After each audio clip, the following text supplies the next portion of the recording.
안녕하세요. 이영욱 변호사입니다. 자, 이번 시간에는 두근두근 체인지 사건을 보겠습니다. 두근두근 체인지는 이제 그 드라마인데요. 자, 만화와 비슷한 내용의 드라마 그 운명은 이게 이제 저도 만화를 하는 입장입니다만 좀 뼈아픈 만화가로서는 그런 사건이었죠. 자, 내용 보겠습니다. 이분이 이제 만화가죠. 만화 작가님이죠. 작가님 만화 잘 보고 있는 여고생이에요. 독자한테 편지가 왔네. 근데 만화에서는 왕따 뚱뚱보 여고생이 우연히 얻은 변신 알약을 먹으면 미녀로 바뀌잖아요. 근데 혹시 요즘 월화 드라마 보셨어요? 너무 딱 비슷하더라고요. 엥? 저게 뭐야?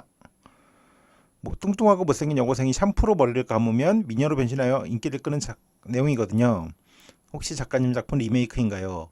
자, 알약을 먹는 거랑 이제 샴푸로 머리 감는 거랑 다르지만 뭔가 비슷하죠. 그래서 이제 베낀 거 아니냐?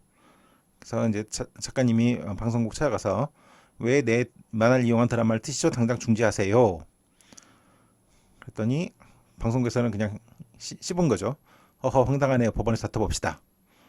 자, 만화가는 고 변호사를 찾아가고 그 드라마 분명 제 만화 보고 만든 거죠. 보셨죠? 드라마 만화가 너무 똑같잖아요. 알약과 샴푸 빼면 비슷한 점이 너무 많아요. 그것만 다르고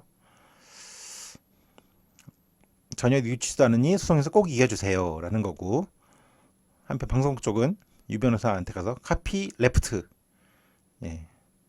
카피 레프트라고 아시나요? 그 저작권은 제한되어야 한다는 그런 이제 생각하는 사람들도 있습니다. 그 만화요 기획 단계에서 검토는 했지만 결국 우리가 직접 만들었습니다. 여기도 의거성은 인정한 거예요. 비슷한 건 아이디어 정도인데 아이디어는 누구나 쓸 수 있는 것 아닌가요? 아이디어는 저작권법에서 문제 안 된다면서요. 아이디어 표현 이분법이라는 거죠, 이른바. 이 사건은 이제 그런 점에서 좀 의미가 있습니다. 자, 못생긴 여자가 우연히 예쁜 여자로 변신, 너무 일반적이고 흔한 내용이잖아요. 뭐 제일 유명한 게 신데렐라인 거죠. 자, 그래서 결국 법정에서 방송국은 은고만의 저작권을 침해하는 드라마 방송을 당장 중지해야 합니다. 만화가 측에서는. 자, 방송국 측에서는 표현 부분이 전혀 다르지 않습니까? 피고는 저작권 침해를 한 바 없습니다. 자, 주인공, 사건 전개 과정, 에피소드 등 너무 많은 부분이 유사합니다. 만화가 측 입장이죠. 이렇게 유사점이 많으면 침해로 볼 여지가 충분한 것 같습니다. 유사점이 꽤 나왔죠, 실제로. 자, 못생긴 여자가 아름답게 변신한 내용 얼마나 많습니까? 방송국 쪽 얘기죠. 저작권법은 표현만 보호하잖아요. 다른 부분도 상당히 많습니다. 그러니까 다른 거, 서로 양쪽 다른 게 많다. 결론은 만화가 패소. 양자 모두 못생긴 뚱뚱한 여고생이 변신 수단으로 아름답게 변신하지만, 그건 같지만 이는 전형적인 구성 또는 보통 쓰이는 전개 과정에 불과합니다. 세부적인 인물관계, 등장인물, 구성과 주제는 양자가 달라서 저작권 침해로 보기 어렵습니다. 원고 패소. 판결 내용 좀 볼까요? 만화가 선생님은 이제 금쪽 같은 내 작품 보호를 못 받다니 피눈물 나네요. 방송국은 한숨을 내쉬는 거죠. 판결 내용 보면 이 사건 만화와 드라마를 비교해 보면 두 저작물은 모두 변신을 소재로 하여 감수성이 예민한 여고생을 주인공으로 하여 못생기고 뚱뚱한 여고생 주인공이 우연히 얻게 된 변신 수단을 통해 아름다운 외모로 변신하여 겪게 되는 에피소드로 구성되어 있는 점, 주인공이 아름다운 모습으로 변신하여 인기와 사랑을 얻게 되나 자신의 정체성에 대한 고민을 한다는 사건 전개 과정을 담고 있는 점 등에서 유사한 점을 발견할 수 있다. 굉장히 많은데 제가 좀 생략했습니다. 그러나 위와 같은 이 사건 만화와 드라마 사이의 공통적인 요소들은 못생긴 여자가 아름다운 외모로 변신하는 것을 소재로 한 데 따른 추상적인 인물의 유형과 관계에 해당하거나 전형적인 구성 혹은 통상적인 사건의 전개 과정에 해당하는 것일 뿐이어서 이러한 유사점만으로는 창작적 표현 형식이 유사하다고 할 수 없다. 이게 이제 그 아이디어 정도에 불과하다는 거죠. 그리고 누구나 이제 이렇게 쓸 수 있는 그런 내용이다. 퍼블릭 도메인이라고 하는데요.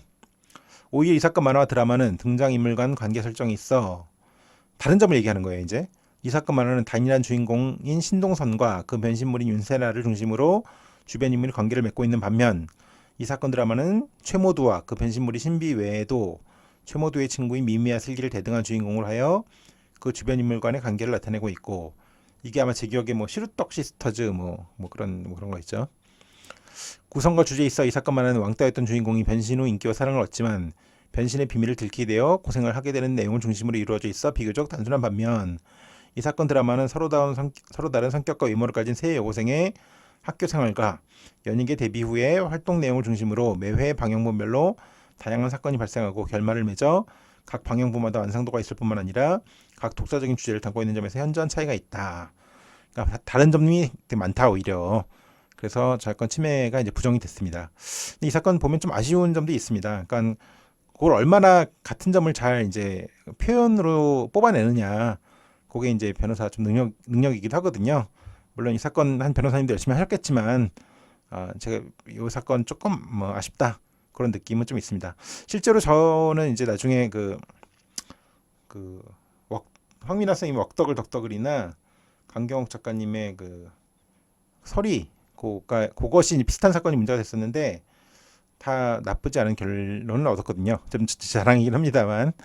예, 그래서 하여튼 이 사건은 굉장히 좀 의미 있으면서도 약간 씁쓸한 사건이라고 생각합니다.